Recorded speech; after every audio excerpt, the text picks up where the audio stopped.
नमस्कार, आपका स्वागत है जस हिंदी में। मैं हूं आपके साथ राशि और अब वक्त हो चला है कुछ अच्छी खबरों का। तो आइए बढ़ते हैं आज की पहली गुड न्यूज की ओर।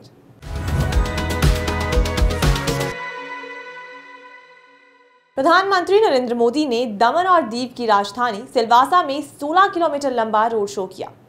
केंद्र शासित प्रदेश में उन्होंने 4,800 करोड़ रुपए से अधिक की विकास परियोजनाओं का शुभारंभ और शिलान्यास भी किया। पीएम मोदी ने यहां नमो चिकित्सा शिक्षा और शोध संस्थान को राष्ट्र को समर्पित किया। उन्होंने वर्ष 2019 में इसका शिलान्यास किया था। आइए सुनते हैं क्या कहा प्रधानमंत्री ने। पिछले 9 वर्षों में हमने देश में एक नई कार्यशैली विकसित की है, नया वर्क कल्चर लाए हैं।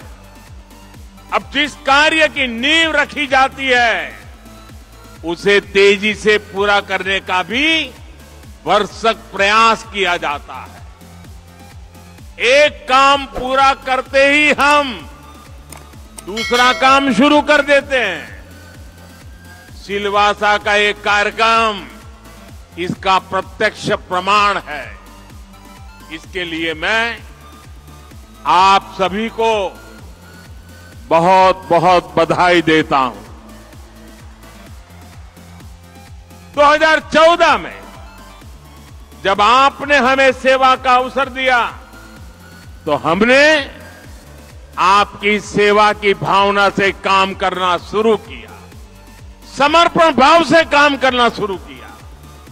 इसी का परिणाम है कि दमन, दीव, दादरा और नगर हवेली को अपना पहला नेशनल एकेडमिक मेडिकल ऑर्गेनाइजेशन नमो मेडिकल कॉलेज मिला। सूडान में 72 घंटे के बाद संघर्ष विराम के बाद राजधानी खार्तूम समेत देश के अन्य हिस्सों में झड़पें जारी हैं। इस बीच पिछले 24 घंटे में 550 से ज्यादा भारतीयों को निकाल लिया गया है। इन्हें सऊदी अरब के जेद्दाह लाया जा चुका है। अब तक 3 बैच में 561 लोगों को जेद्दाह पहुंचा दिया गया है। भारतीय विदेश मंत्रालय के प्रवक्ता अरिंदम बागची ने कहा कि ऑपरेशन कावेरी के तहत पहले बैच में 278 भारतीयों को नेवी के जहाज INS सुमेधा से सूडान पोर्ट से सऊदी अरब के जेद्दाह पहुंचाया गया। इसके बाद 148 और 135 भारतीयों को भारतीय वायुसेना ने C-130J एयरक्राफ्ट से जेद्दाह लाया गया। अब इन्हें जल्दी ही एयरलिफ्ट कर भारत लाया जाएगा। सूडान में तख्ता पलट के लिए सेना और पैरामिलिट्री फोर्स के बीच 15 अप्रैल को लड़ाई शुरू हो गई थी। सूडान में 72 घंटे का सीजफायर 27 अप्रैल रात 12 बजे तक है। इस दौरान यहां से अन्य देशों को अपने नागरिकों को निकालने का समय दिया गया है। सूडान में WHO की प्रतिनिधि का कहना है कि सेना या पैरामिलिट्री ने बीमारियों के सैंपल जमा करने वाले एक लैब पर कब्जा कर लिया है। इससे जैविक खतरे की आशंका काफी बढ़ सकती है। ब्रिटेन की राजधानी लंदन में देश का पहला जगन्नाथ मंदिर बनने जा रहा है। इसके लिए उड़ीसा मूल के बिजनेसमैन विश्वनाथ पटनायक ने 254 करोड़ रुपए दान किए हैं। उन्होंने उम्मीद जताई है कि मंदिर निर्माण का पहला चरण अगले साल के खत्म होने तक पूरा हो जाएगा। मंदिर का निर्माण चैरिटी कमीशन इन इंग्लैंड में रजिस्टर्ड श्री जगन्नाथ सोसाइटी करवा रही है। फिनिस्ट ग्रुप के फाउंडर पटनायक और कंपनी के मैनेजिंग डायरेक्टर अरुण कार इस मंदिर निर्माण के लिए दान करने वाले प्रमुख लोग हैं। अरुण ने बताया कि पटनायक की तरफ से 254 करोड़ रुपए फिनिस्ट ग्रुप की कंपनियां देंगी। ग्रुप ने मंदिर निर्माण के लिए 15 एकड़ जमीन खरीदने के लिए 71 करोड़ रुपए देने की घोषणा की है। लंदन में रविवार को अक्षय तृतीया के मौके पर पहले श्री जगन्नाथ सम्मेलन का आयोजन किया गया। इसमें भारतीय हाई कमीशन के डिप्टी कमिश्नर सुजीत घोष और भारत के मंत्री अमीश त्रिपाठी मौजूद रहे। इसके अलावा पुरी के महाराज गजपति दिव्य सिंह देव महारानी लीलावती के साथ शामिल हुए।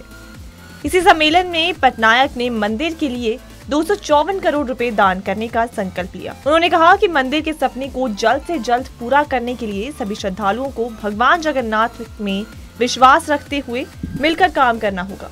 चैरिटी कमीशन इन इंग्लैंड के मुताबिक मंदिर के लिए जमीन की पहचान कर ली गई है और वो खरीद के अंतिम चरण में है। मंदिर के निर्माण की इजाजत के लिए लोकल गवर्नमेंट को एक प्री प्लानिंग एप्लीकेशन भी जमा कर दी गई है। दिल्ली वालों के लिए गुड न्यूज है। चिराग दिल्ली फ्लाईओवर 26 अप्रैल 2023 से पूरी तरह आम लोगों के लिए खुल गया है। लोक निर्माण विभाग मंत्री अतीशी ने कहा कि इस फ्लाईओवर के खुलने से दिल्ली के लोगों को जाम से मुक्ति मिलेगी। लाखों लोगों का आवागमन सुलभ हो जाएगा। मंत्री अतीशी ने कहा कि पिछले महीने लगातार बारिश के कारण कई बार काम रोकना पड़ा, जिससे समय सीमा में देरी हुई। हालांकि पीडब्ल्यूडी ने 24 घंटे काम करके और समय से पहले काम पूरा करके अपनी प्रतिबद्धता दिखाई है। हमें गर्व है कि पीडब्ल्यूडी ने दिल्ली को जाम मुक्त बनाने की दिशा में एक और कदम आगे बढ़ाया है। चिराग दिल्ली फ्लाईओवर के मेंटेनेंस के कार्य पर मुख्यमंत्री अरविंद केजरीवाल की नजर थी और वो इसकी मॉनिटरिंग कर रहे थे। उनके निर्देशन में यहां दोगुनी रफ्तार से काम पूरा किया गया। फ्लाईओवर के फिर से खुलने से उन लाखों यात्रियों को लाभ होगा जो हर दिन नेहरू प्लेस और आईआईटी के बीच यात्रा करते हैं। Panchsheel flyover, ring road, Moolchand से लाला लाजपत राय मार्ग का इस्तेमाल करने वालों को फायदा होगा। नोएडा, फरीदाबाद, ओखला, बसंत कुंज, एम्स और एयरपोर्ट जाने वाले यात्रियों को भी इस फ्लाईओवर से काफी लाभ होगा। कहते हैं कि गंगा किनारे बसी काशी नगरी भगवान शिव के त्रिशूल की नोक पर बसी है, जहां 12 ज्योतिर्लिंगों में से एक काशी विश्वनाथ विराजमान है। ऐसे में प्रत्येक वर्ष काशी विश्वनाथ टेम्पल में श्रद्धालु न केवल देश बल्कि विदेशों से दर्शन के लिए आते हैं। इस तपती गर्मी में लोगों के लिए कई व्यवस्थाएं की गई हैं। एक्चुअली धाम में हम लोग जैसे जैसे चीजें बेहतर होती रही हैं, हम लोग फिर श्रद्धालुओं की सुविधाओं के लिए और बेहतर कार्य कर रहे हैं। इसीलिए हम लोग एक व्यवस्था की स्थायी तौर से भी रणनीति बना रहे हैं। दूसरी ये भी है कि श्रद्धालुओं को तत्काल सुविधाएं देने के लिए भी हम लगातार कार्य कर रहे हैं। आज सबसे पहले अभी विगत जब से गर्मी बढ़ी है तब से हम लोग लगातार पानी पेयजल की व्यवस्था, छाया के लिए कनोपी आदि की व्यवस्था करा रहे हैं, क्योंकि कनोपी अस्थायी तौर से रहती है तो आंधी वगैरह में उड़ने की भी संभावना रहती है। इसलिए बड़ा जहाँ जहाँ श्रद्धालुओं को रुकने की संभावना ज़्यादा है वहाँ पर हम जर्मन एंगल लगा के उनको स्थायी तौर से राहत देने के लिए प्रयास करें। साथ ही साथ हम अपने टेक्निकल टीम से, इसके अलावा और लोगों से हम इसको एक अस्थायी समाधान के लिए भी लगातार प्रयास करें। जब अलेक्जेंड्रा कुराप का जन्म 1980 के दशक के मध्य में हुआ था तो ब्राजील में अमेज़न रेन फॉरेस्ट में बसा उनका स्वदेशी गांव एकांत का स्वर्ग था। लेकिन जैसे जैसे वो बड़ी हुई, आसपास का शहर इताईतुबा अपनी हलचल भरी सड़कों और व्यावसायिक गतिविधियों के साथ और करीब आ गया।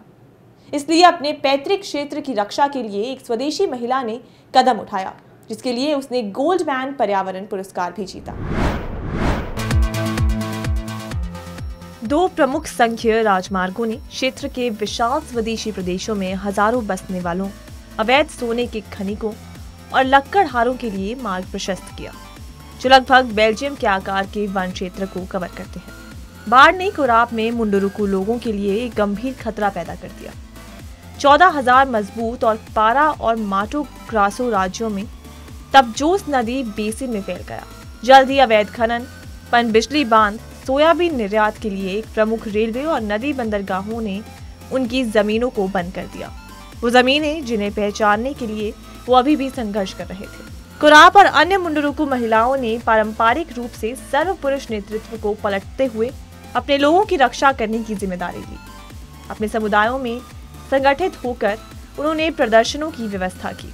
संघीय अटॉर्नी जनरल और संघीय पुलिस को पर्यावरणीय अपराध के सम्मोहक साक्ष्य प्रस्तुत किए और बेईमान खनिकों, लक्कड़हारों, निगमों और राजनेताओं द्वारा अपनी भूमि तक पहुंच की मांग करने वाले मुंडुरुकु को दिए गए अवैध समझौतों और प्रोत्साहनों का कड़ा विरोध किया। कोराप की अपनी पैतृक क्षेत्र की रक्षा को सोमवार को गोल्डमैन पर्यावरण पुरस्कार से सम्मानित किया गया। ये पुरस्कार दुनिया भर के जमीनी कार्यकर्ताओं को सम्मानित करता है, जो पर्यावरण की रक्षा और स्थिरता को बढ़ावा देने के लिए समर्पित है।